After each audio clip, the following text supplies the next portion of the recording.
everybody, Ben Ditmar here again. Today is January 19th, 2026. And this one here was today's project. It's a 1974 Johnson 15. I got this motor from a friend of mine, I don't know, within the last 8 weeks. And this was a long shaft remote. It did have a tiller handle on it, but it was set up as a remote. So I made it into a short shaft. I replaced the upper motor mounts, rebuilt the carburetor, replaced all the fuel hoses, rebuilt the fuel pump. Did a clean and adjust on the points. They looked very good. And did spark plugs, replaced both ignition coils, and put a stop switch in it.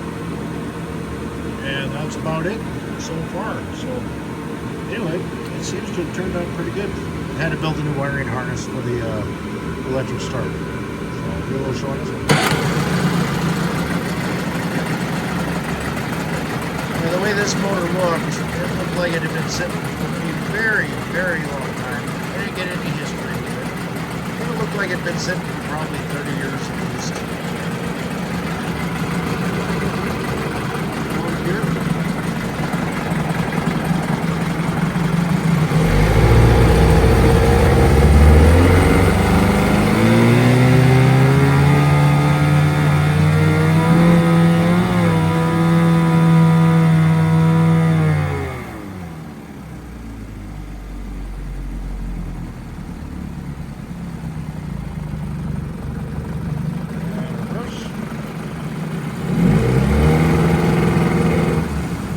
I got a shift rod seal. It didn't need any of the other seals.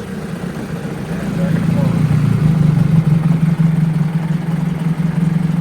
It seems to have turned out well. So yeah, I rebuilt the wiring harness. I used a set of ATB jumper cables and a new stop switch. I'll do it on this one. Thank you for watching.